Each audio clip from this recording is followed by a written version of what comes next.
Datangnya dari Aina Hamad Haddad dari Bondowoso. Assalamualaikum ya Habib. Waalaikumsalam warahmatullahi wabarakatuh. Ustaz, ana mau tanya nih, di dalam hadis Arba'in Nabawi disebutkan bahwa seseorang sebelum lahir ke dunia sudah ditentukan tentang rizik ajalnya.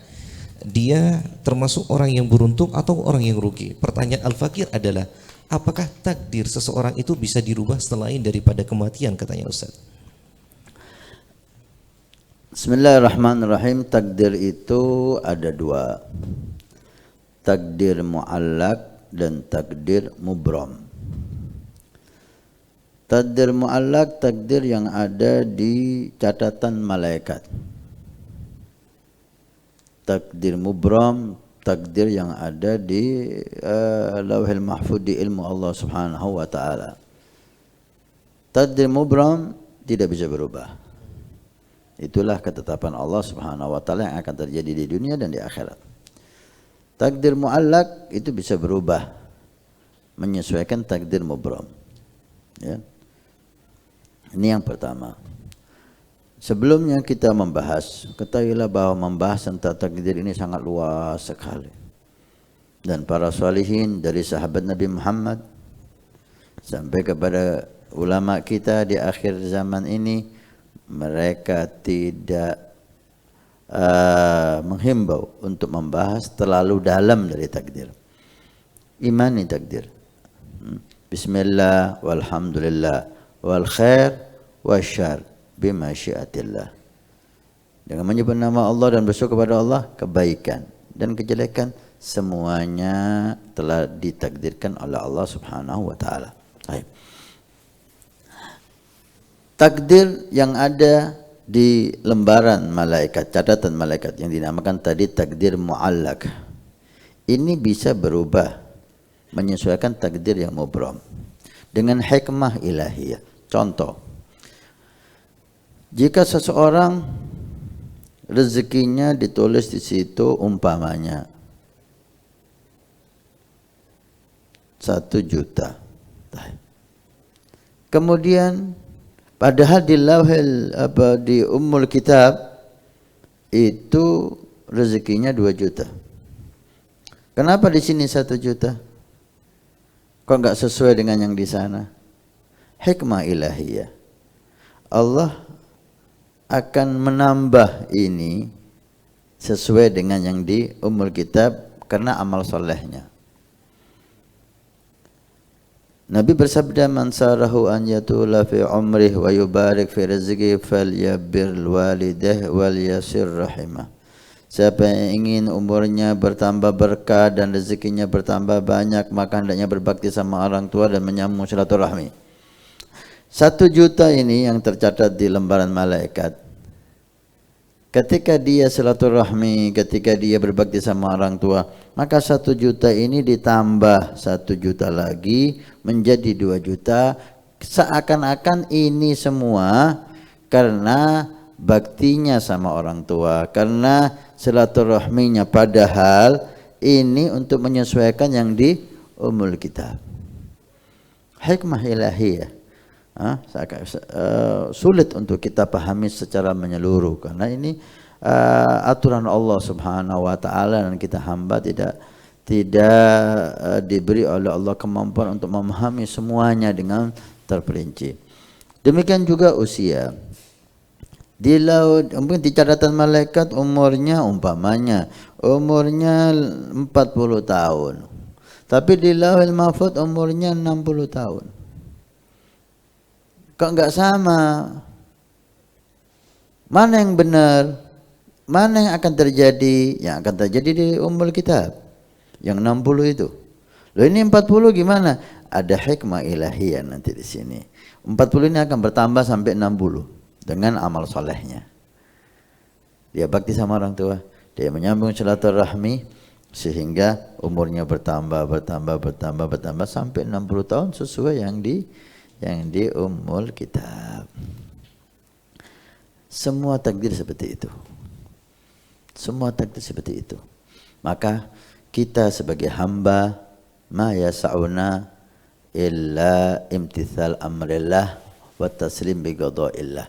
Kita sebagai hamba tidak pantas kecuali berusaha semampu kita, kemudian menyerahkan semuanya kepada Allah Subhanahu wa taala. Ulama tidak menganjurkan untuk beralasan takdir kecuali dua hal. Pertama, bala. Ketika seseorang terkena bala, untuk meringankan beban, maka beralasan takdir itu diperbolehkan dan dianjurkan. Kita udah berusaha, tapi tetap kena musibah, ini udah takdir. Ini enggak apa-apa. Beralasan takdir atas suatu musibah yang menimpa kita, karena itu meringankan, membuat kita bisa sabar. Yang kedua, perbuatan maksiat dengan catatan untuk kita tidak putus asa. Boleh. Setelah seseorang bermaksiat dan bermaksiat dan bermaksiat, kemudian dia tobat. Setelah tobat, syaitan datang. Percuma. Kamu telah bermaksiat ini, kamu telah bermaksiat itu, tobat kamu sulit untuk diterima oleh Allah, kamu orang dan jadi orang jelek dan ini dan itu.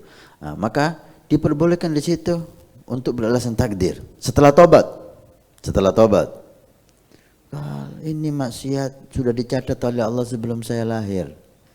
Saya harus berbuat maksiat itu. Walaupun itu usaha dari saya, walaupun itu dosa, tapi di balik itu semua sudah ditakdirkan oleh Allah dan sudah lewat, dan alhamdulillah Allah memberi saya hidayah dan saya tobat dan saya bertekad tidak mengulangi itu, sehingga syaitan tidak ada tempat, tidak ada pintu untuk membuat dia putus asa dari rahmat Allah. Yang dilarang adalah setelah maksiat dia tidak tobat beralasan takdir. Ini yang bahaya. Ini yang dosanya lebih besar dari maksiat. Setelah bermaksiat, kenapa kamu maksiat? Ini udah takdir. Tanpa penyesalan, tanpa perasaan bersalah, seakan-akan dia menyalahkan Allah yang mentakdirkan dia berbuat itu.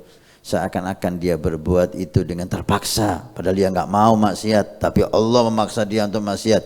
Itu Habib Abdul Haddad mengatakan, beralasan takdir dalam kondisi seperti ini lebih besar daripada maksiat itu sendiri. Naudzubillah.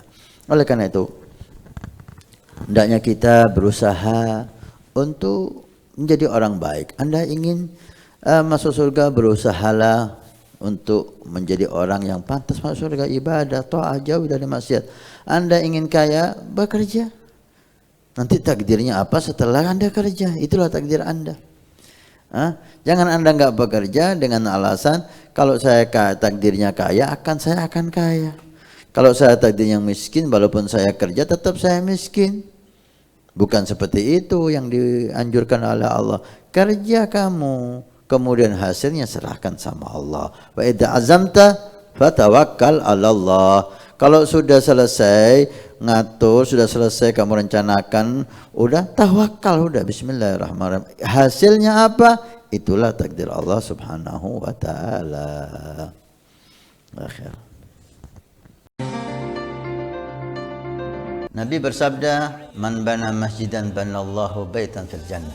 Siapa yang ikut membangun masjid, maka Allah akan membangunkan rumah di surga. Pondok Pesantren Nurul Iman akan membangun masjid 2 lantai plus aula, maka kami mengajak untuk kita dan Anda mendapatkan rumah di surga. Kami membutuhkan 2.000 orang, per orang 100.000 per bulan selama 1 tahun. Silahkan Anda daftarkan diri Anda atau almarhum dari orang tua keluarga Anda yang sudah meninggal, atau Anda niatkan untuk putra Anda supaya menjadi putra yang saleh salehah. InsyaAllah dengan masjid di Pondok Pesantren Nurul Iman yang insyaAllah makmur dengan sholat, qiyamul lail, zikir, majelis taklim, belajar agama Allah. Setiap kalimat, setiap bismillah, setiap ilmu Anda dapat pahala. Setiap rakaat Anda dapat pahala.